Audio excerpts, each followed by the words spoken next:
प्राचीन भारत के एक शांत हरे भरे क्षेत्र में सरयूपुर नाम का एक छोटा सा गांव था। गांव ऊंचे ऊंचे पेड़ों से घिरा हुआ था।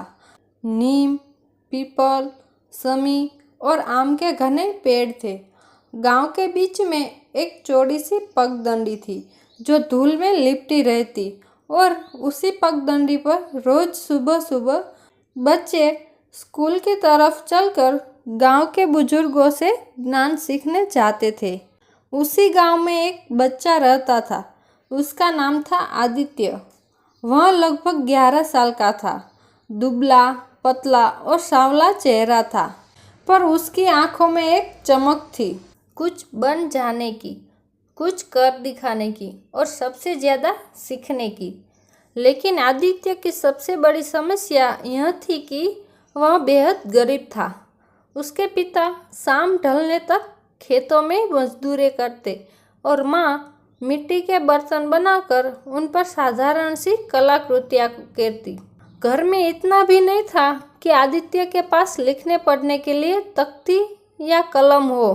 गांव के बाकी बच्चों के पास लकड़ी की तख्ती, कोयला और कभी कभी नरकट की कलम होती थी, लेकिन आदित्य के पास कुछ नहीं था। एक दिन गांव में एक घूमता हुआ व्यापारी आया।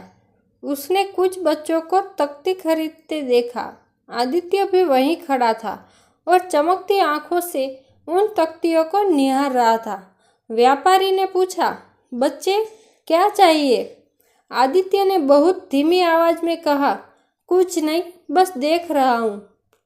व्यापारी ने मुस्कुराकर कहा, तो ले लो ना।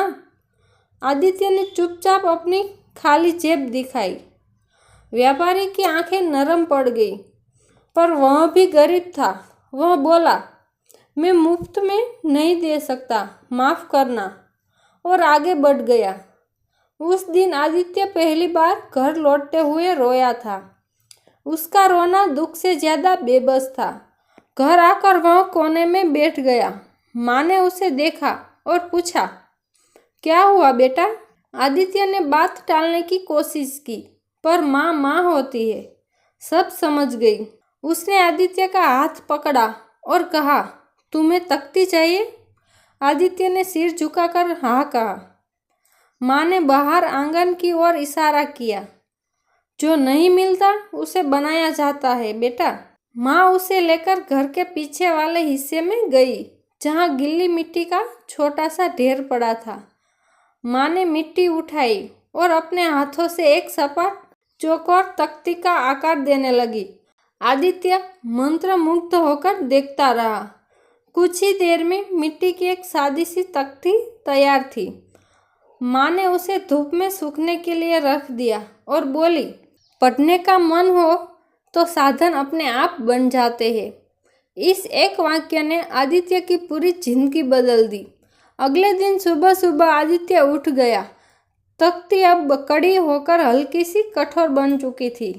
आदित्य ने एक छोटी लकड़ी की सीख उठाई और तख्ती पर पहली बार आ लिखा, और वह खुशी से उछल पड़ा।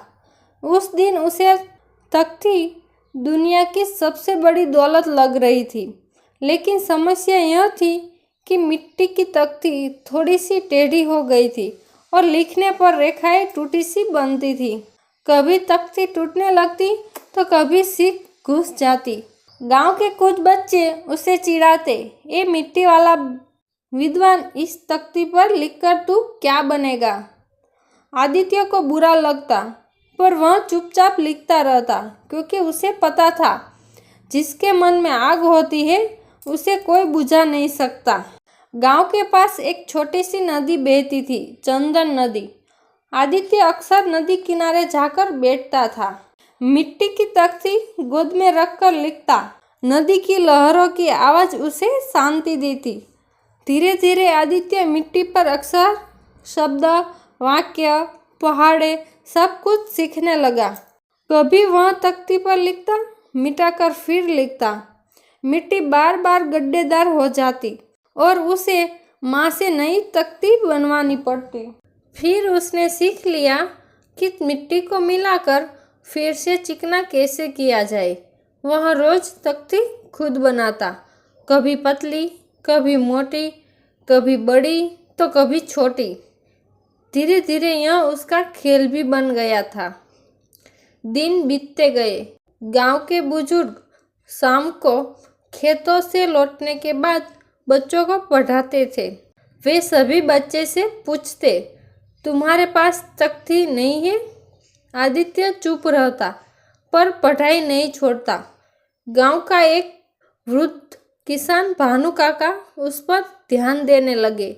भानु काका खुद अधिक पढ़े लिखे नहीं थे, पर मेहनत और लगन को पहचानते थे।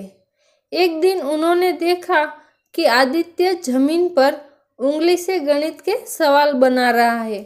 भानु काका ने पूछा, बेटा तुम मिट्टी पर ही क्यों लिखते हो? आदित्य ने कहा, क्योंकि मेरे पास कुछ और नहीं है। भानु काका ने गहरी सांस ली, लेकिन तुम्हारे मन में बहुत कुछ है। भानु काका ने उसके सिर पर हाथ रखते हुए कहा, जिसका मन पढ़ना चाहता है उसे दुनिया नहीं रोक सकती। उस दिन आदित्य को नया विश्वास मिला। धीरे धीरे आदित्य का ज्ञान बढ़ने लगा। वह गणित, भाषा, पहेलियाँ, खेतीबाड़ी का विज्ञान सब कुछ समझने लगा। लोग हैरान थे कि बिना साधन वाला बच्चा इतना कैसे सीख रहा है।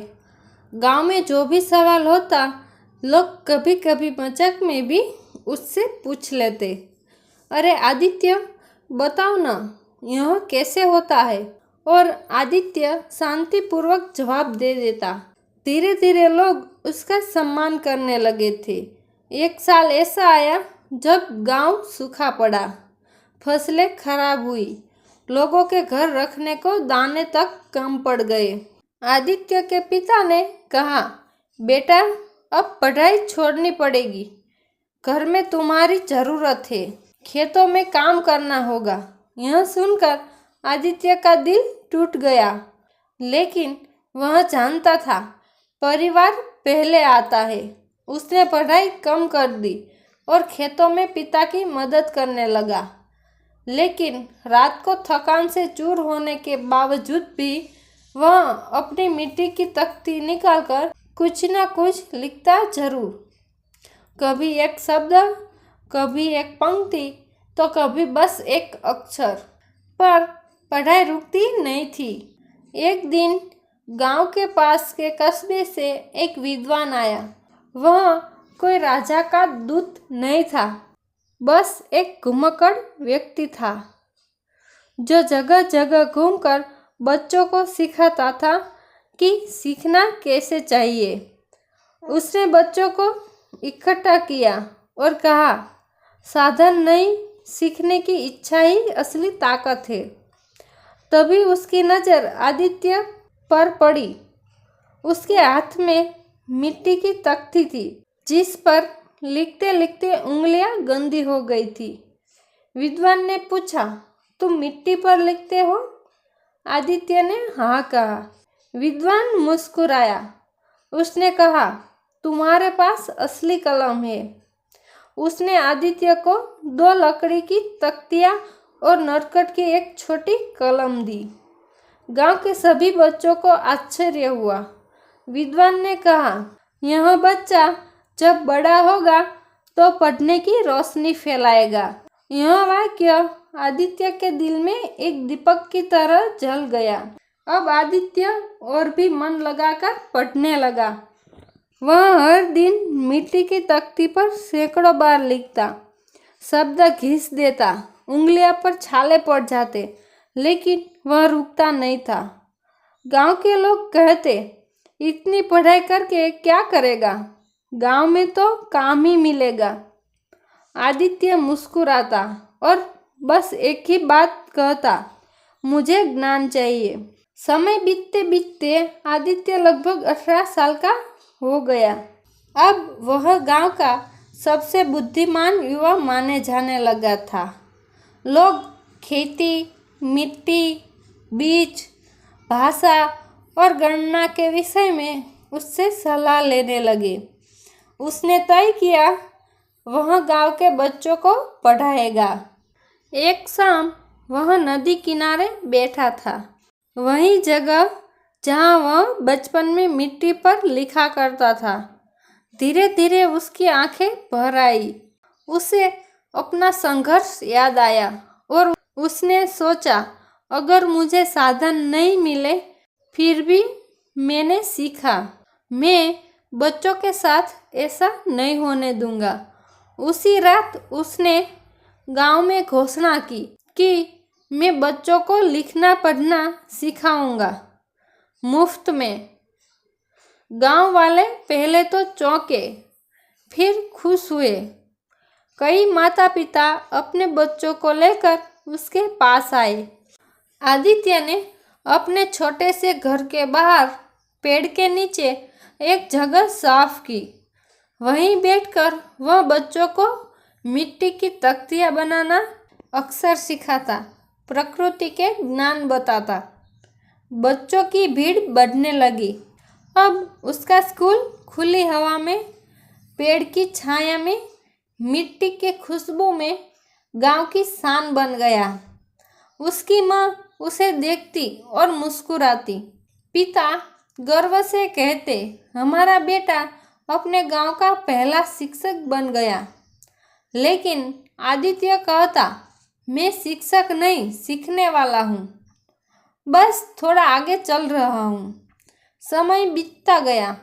आदित्य के पढ़ाए हुए बच्चे बड़े होकर गांव में बदलाव लाने लगे। किसी ने उन्नत खेती शुरू की, तो किसी ने औषधीय पौधों की पहचान सीखी, तो किसी ने कुम्हारी को नई तकनीकें सिखाई। एक दिन आदित्य उसी नदी किनारे खड़ा था जहां वह बचपन में मिट्टी पर लिखता था। उसके हाथ में वही पुरानी टूटी फूटी मिट्टी की तख्ती थी जिसे वह बचपन से संभाल कर रखता था। उसने आसमान की ओर देखा और कहा, मैंने जिंदगी में बहुत कुछ सीखा, पर सबसे बड़ा सबक यही है, जिसका मन मजबूत हो उसे दुनिया की कोई कमी रोक नहीं सकती। जिसके भीतर सीखने की भूख हो उसे पूरी दुनिया रास्ता दे देती है। धीरे धीरे हवा चली, नदी चमकी और पेड़ों ने जैसे मंजूरी में सिर हिला दिया। आदित्य मुस्कुराया क्योंकि उसका सपना पूरा हो चुका था। वह सच में सरयूपुर का प्रथम शिक्षक बन चुका था और उसकी कहानी पीढ़ियों तक गांव वालों को यह याद दिलाती रही कि दौलत से नहीं, मन की शक्ति से इंसान आगे बढ़ता है। धन्यवाद।